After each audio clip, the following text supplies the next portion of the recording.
Let's be honest for a second. How many of us feel like the world is just unfair? Like the cards are stacked against you and you're kind of the victim of it all.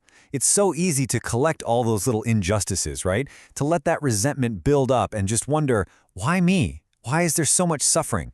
But what if we're asking the wrong question entirely? Okay, brace yourself for this one.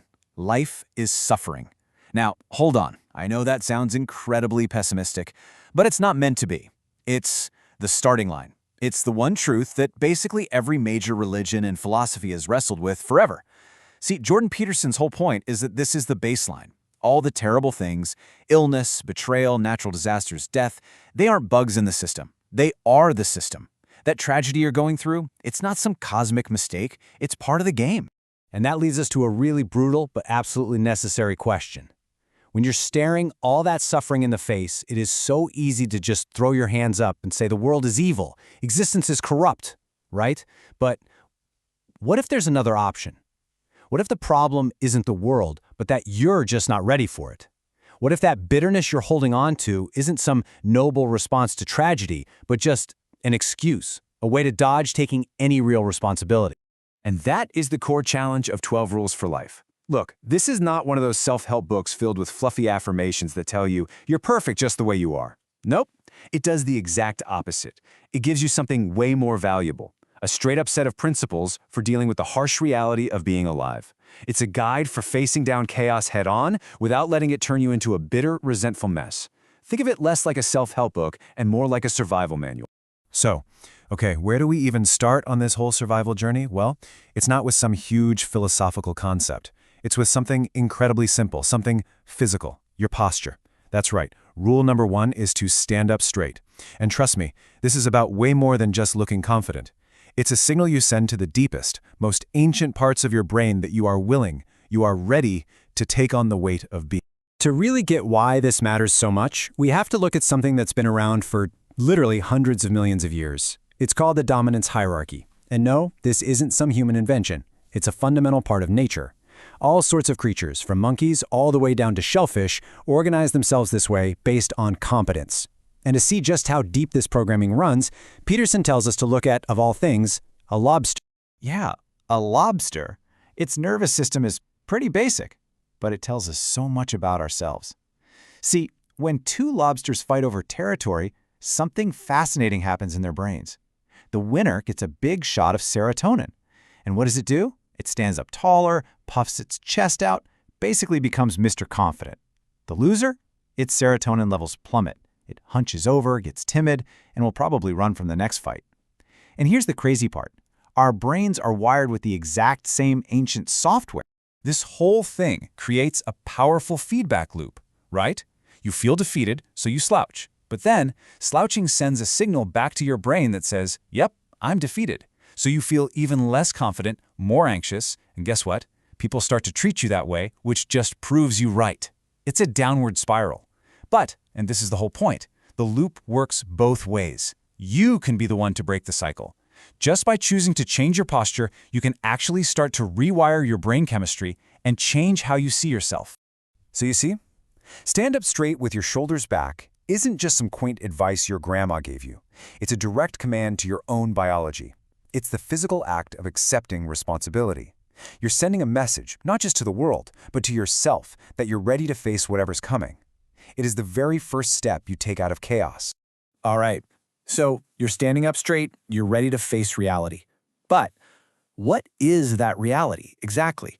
Well, according to Peterson, you can boil down pretty much all of human experience to a constant dance between two massive forces, order and chaos. Think of order as everything you know. It's your routine, your family, your culture.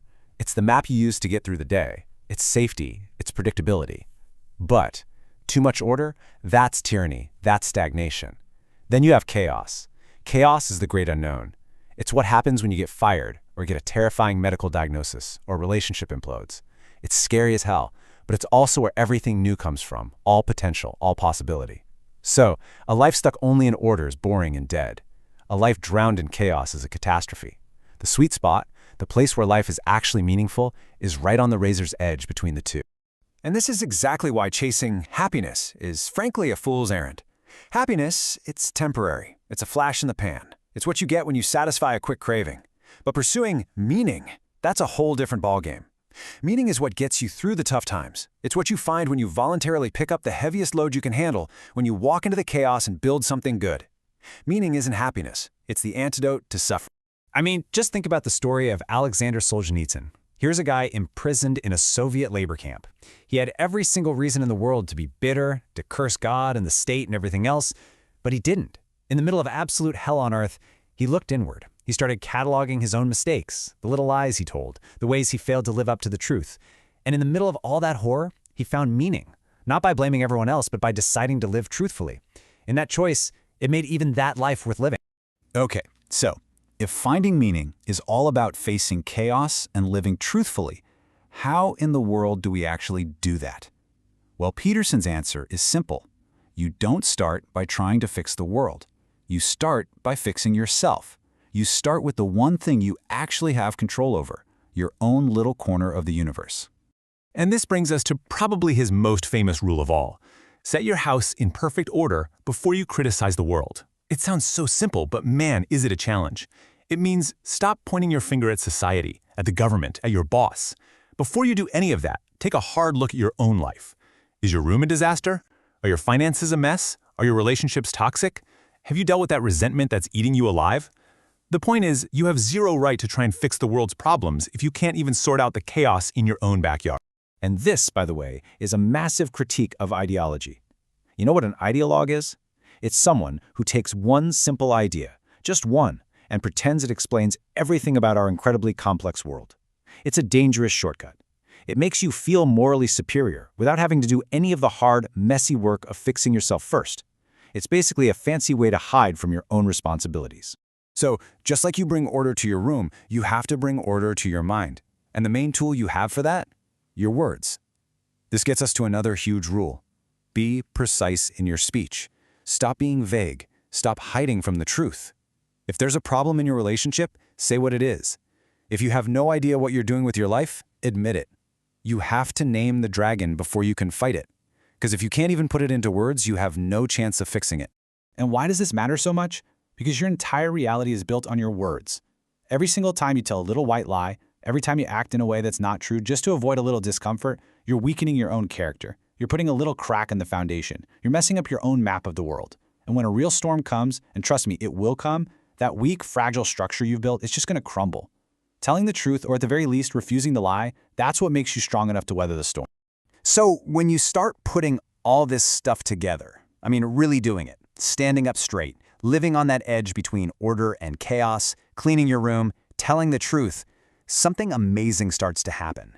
You stop being the victim in your life story. You start becoming the hero. And a huge part of this hero's journey is changing the game you're playing. Because let's face it, we are constantly tempted to compare ourselves to other people, right? On social media, at work, everywhere. People who look richer, smarter, happier. It is a one-way ticket to bitterness because it's a game you can literally never win. The only game you can win, the only one that matters, is you versus you. So, Rule 4, compare yourself to who you were yesterday, not to who someone else is today. Just aim to be 1% better. That slow, steady climb, that's where real self-respect comes from. And look, this takes real courage. It's not easy. Think about a kid learning to skateboard. They're not trying to avoid falling. They are actively looking for a challenge that might make them fall. Why? Because we are hardwired to grow right at the edge of what we're capable of.